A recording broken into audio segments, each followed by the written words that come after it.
Mantan penyidik KPK Yudi Purnomo mendesak Komisi Pemberantasan Korupsi segera melakukan penyelidikan dalam dugaan korupsi Wush.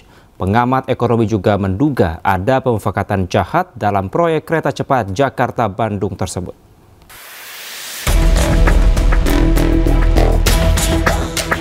Dugaan korupsi kereta cepat Jakarta-Bandung atau WUS mencuat ke publik. Mantan penyidik KPK Yudi Purnomo menilai dugaan korupsi tersebut layak diselidiki.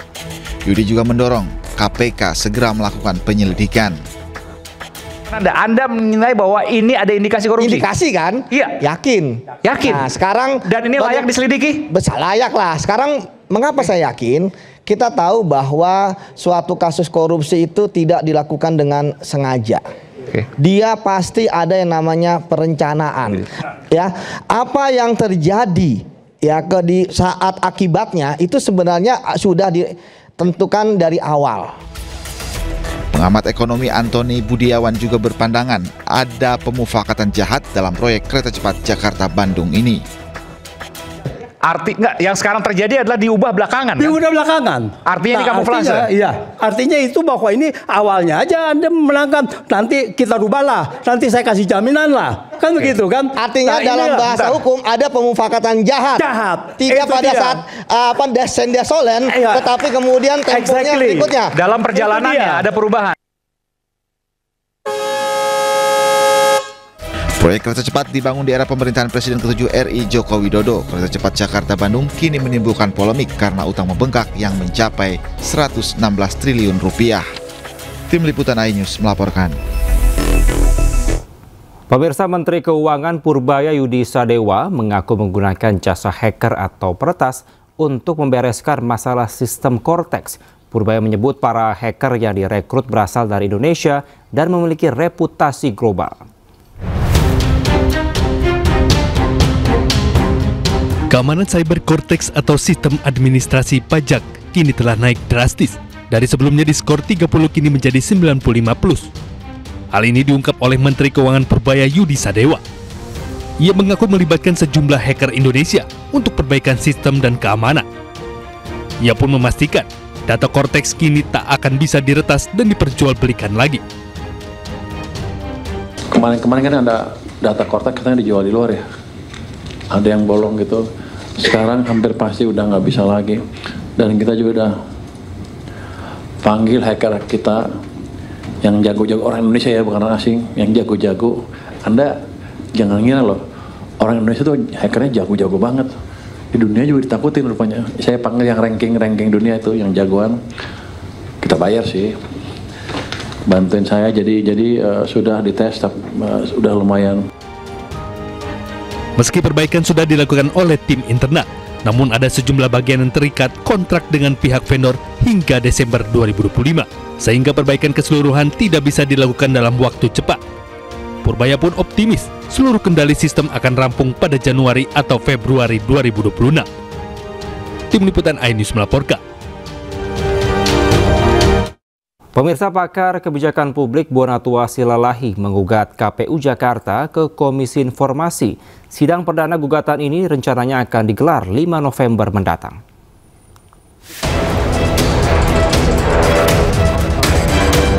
Pakar kebijakan publik Bonatua Silalahi bersama rombongan mendatangi kantor Komisi Informasi Jakarta. Kedatangan mereka untuk menggugat KPU Jakarta terkait kasus ijazah Jokowi. KPU DKI Jakarta adanya bagian-bagian yang 9 item disembunyiin ya. Jadi kita mau bermohon ke KI supaya itu tidak ada. Nah, ternyata tidak ada hasil uji konsekuensi yang dikasih tunjuk.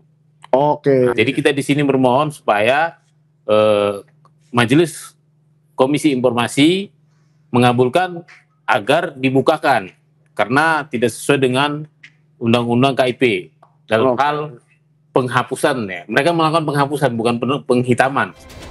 Gugatan telah diterima Komisi Informasi. Sidang perdana gugatan ini rencananya akan digelar pada 5 November 2025. Sebelumnya, pakar telematika Roy Suryo dan pakar kebijakan publik Bonatua Silalahi mendapatkan salinan ijazah Presiden ke-7 RI Joko Widodo dari KPU RI. Roy mengaku menemukan keanehan setelah melihat ijazah tersebut.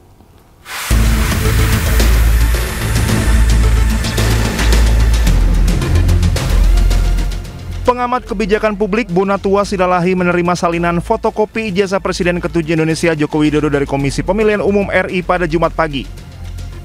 Salinan tersebut digunakan Jokowi saat mencalonkan diri sebagai presiden pada 2014. Bonatua menjelaskan salinan ijazah yang diterima ini masih ada bagian yang tertutup.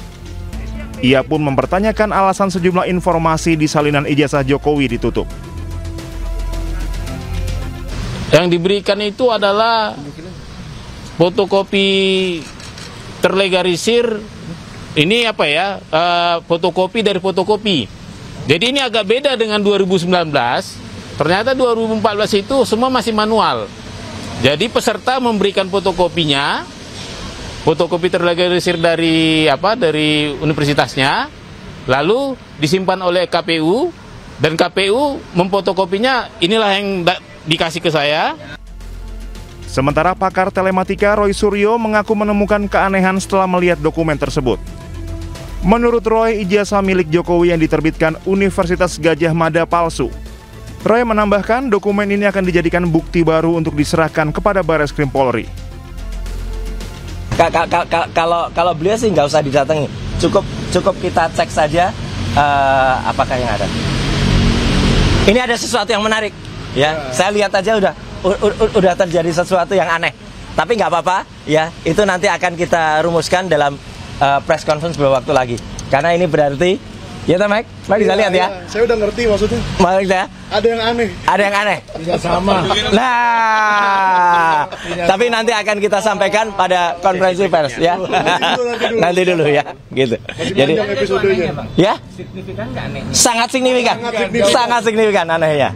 Ya. Pak Roy bawa yang statementnya, tanda tangannya. Ya, bisa mengarah bahwa terjadi kepalsuan. Dah kata kuncinya itu. Udah. Jadi 99,9% tetap palsu. Roy Suryo dan kawan-kawan saat ini tengah mengumpulkan sejumlah salinan ijazah Jokowi yang digunakan dalam beberapa pemilihan umum yang diikuti Jokowi.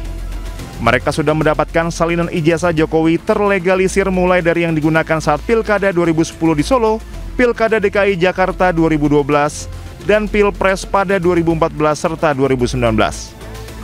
Dari Jakarta, Amrina Rida, Julkarnain Tri Julianti, iNews melaporkan. Mediasi antara peneliti kebijakan publik Bonatua Silalahi melawan Arsip Nasional RI terkait ijazah Jokowi digelar pada Kamis 23 Oktober lalu. Mediasi ini berakhir deadlock atau tanpa kesepakatan.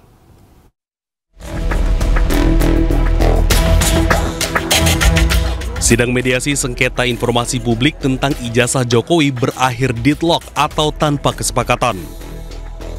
Mediasi ini dihadiri langsung oleh termohon Bonatua Silalahi dan pemohon pihak Arsip Nasional RI.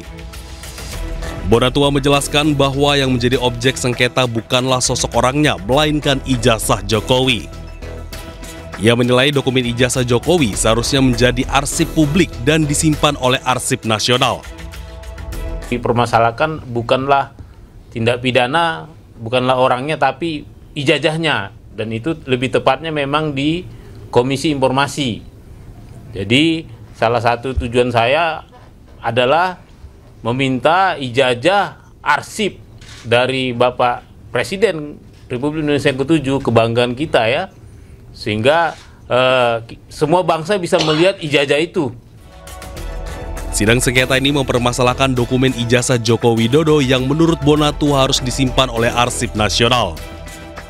Meski demikian, hingga kini Arsip Nasional tak memiliki dokumen tersebut karena masih berada di Komisi Pemilihan Umum. Dari Jakarta, Nata Arman, Rama Romadona, iNews melaporkan.